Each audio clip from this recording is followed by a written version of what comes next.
Ooh, we're gonna have to make this a quickie. They've only given us 5 minutes. A review of this restoration was written up in the August 2020 issue of Wooden Boat magazine. LaVolpe was a very fitting name for this 1926 Hugh Engelman designed schooner.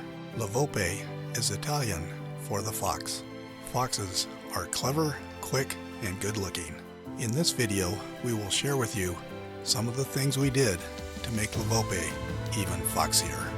One of the first things we had to do was replace the badly worn and leaking teak decks. We did this using the boatswain decking techniques.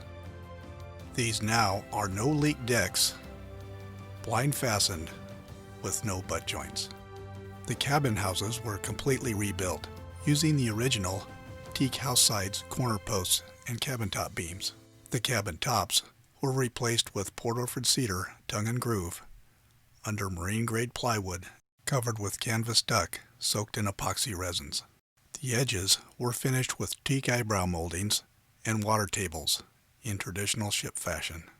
A matched pair of boatswain designed sliding hatches and a skylight completed the cabin houses. The cockpit needed some help, both structurally and layout-wise.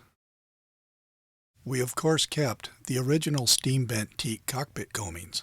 Their height, shape, and positioning were just right. The steering gear box and seating arrangement were all redesigned, with comfort in mind. The owner, Tim O'Brien, had owned and sailed LaVolpe for quite a few years before we started the restoration. Quite a lot of thought was put in to how to make his schooner easier to sail. Together, we designed, patterned up, machined, and fabricated all of the custom hardware that was necessary to make this happen. With the new backstay levers and the sheeting arrangement, one person on the aft deck could manage the schooner through a tack or a jibe.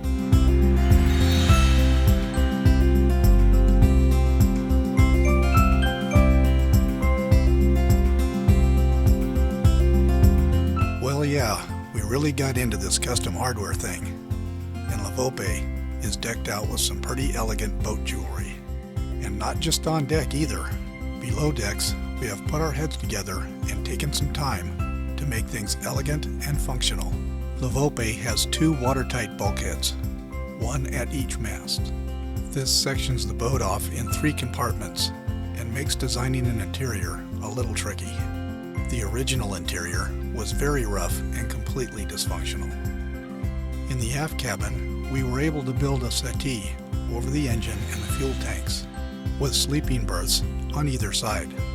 We designed and built a clever table support that supports the table when it's down and locks it into the up position when you need to access the engine compartment.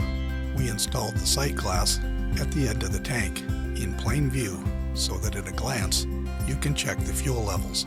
The companionway ladder slides thwartships and locks into position. This makes the storage area behind it easily accessible. Because the ladder doesn't use the cabin sole as support, the cabin sole hatches are easily removed so that the stuffing box and sea strainer can both be serviced without having to move the ladder. The cabin amidships is still under construction. There is a berth on the starboard side behind the ladder, and on the port side, a dining area. The galley is complete with a thwartships gimbaline stove and a teak sink. The head is behind a raised panel bulkhead. Find it if you can.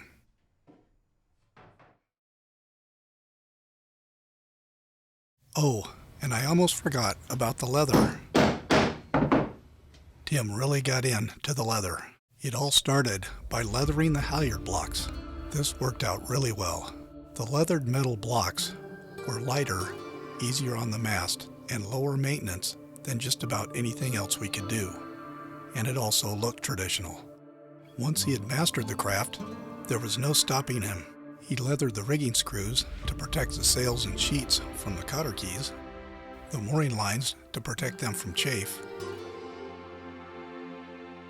He even made leather mast coats. I guess we can't have too much leather for the Fox.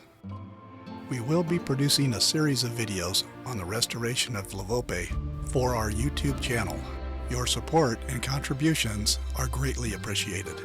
If you would, visit our website, subscribe to our YouTube channel, and become a member of the Maritime Preservation Trust.